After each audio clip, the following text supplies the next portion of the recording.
Ada sekarang ini umpamanya yang khianat betul-betul, yang satu dunia tahu khianat. Hari ini saya akan pertahankan Tun Mahathir sampai akhir hayat, atau saya akan pertahankan Tun Mahathir sehingga 5 tahun. 2 hari kemudian pusing, gulingkan Tun Mahathir umpamanya. Masih lagi bercakap soal orang lain khianat dan bernafsu besar, ya. Ini sebab itu tak apa kita dengar, tapi kita harus mampu menilai.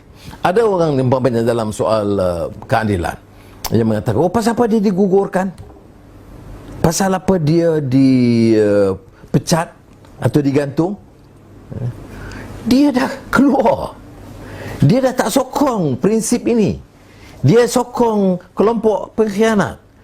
Ini nak tahan apa? Kalau dia ada prinsip, keluar aja. Kalau saya lah umpamanya dalam keadaan saya tidak setuju, saya keluar, saya tidak mau berserta, ya. Seperti yang sudah tahu dalam keadaan sekarang, kalau saya mau, saya boleh pilih untuk menyertai dan saya dapat jaminan kedudukan yang jauh lebih baik, ya. Ya, kalau tak Perdana Menteri pun timbalan Perdana Menteri itu ada jaminannya, tetapi saya harus pilih berdasarkan prinsip. Dah umur dah begini dan pengalaman kecil ada, derita ramai, maka elok kita pilih jalan yang baik.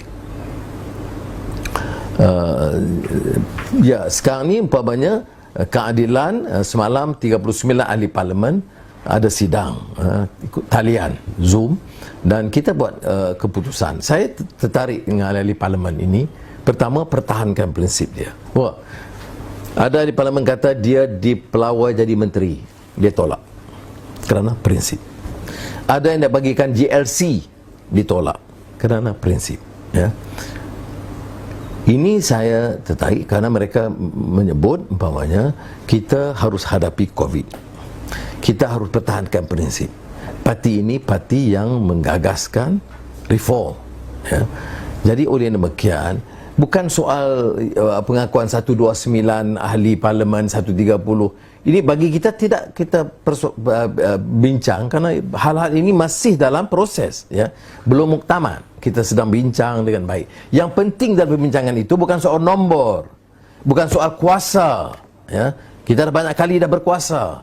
Pergi balik jahanam juga rakyat, kepentingan rakyat. Jadi yang penting ialah mengikat kita dengan agenda ke arah kebaikan. Kalau pegang ekonomi, apakah kita nak perkayakan anak kita atau perkayakan kroni kita, ataupun nak teruskan dasar yang lama atau bawa satu pendekatan yang baru. Dalam soal politik, apakah nak gunakan institusi untuk menekan musuh politik kita atau nak jaga supaya institusi itu lebih bersih.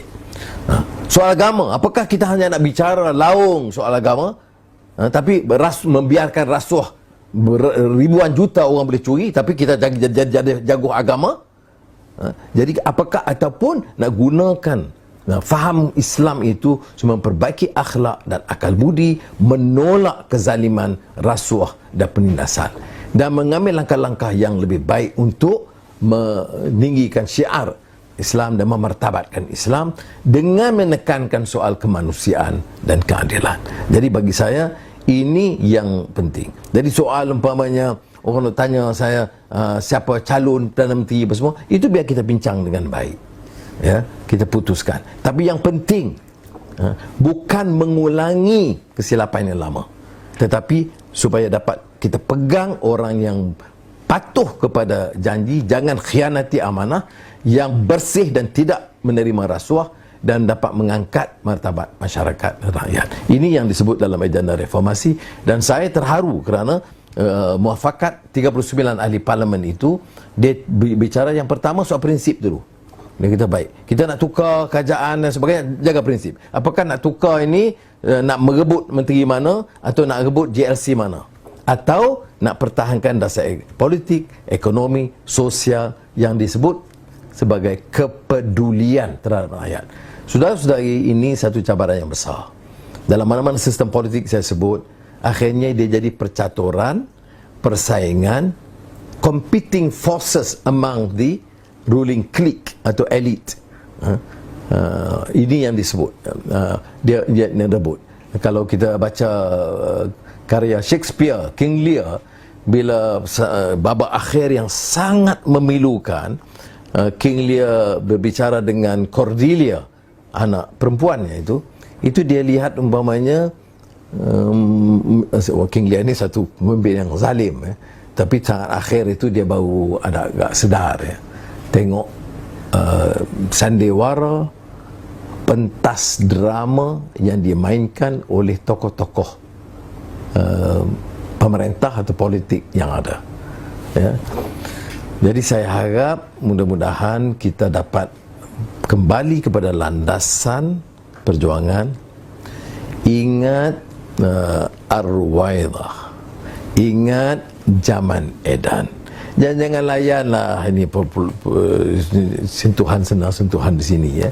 Ini umpamanya orang kata dia pengkhianat, dia nak alih, dia kata Anwar nak jadi Menteri Besar Selangor. Saya dah jumpa Saudara Amir dan beritahu pimpinan, kita beri sepenuh kerjasama dan sokongan kepada beliau sebagai Menteri Besar untuk menjalankan tugas, menghentikan segala kecelaruan dan penyalahgunaan kuasa dan pembolotan harta yang pernah berlaku dulu. Ini kena betulkan, ya.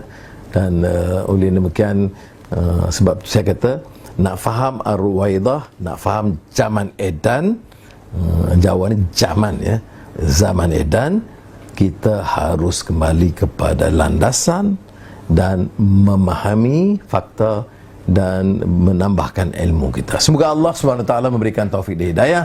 Wassalamualaikum warahmatullahi wabarakatuh.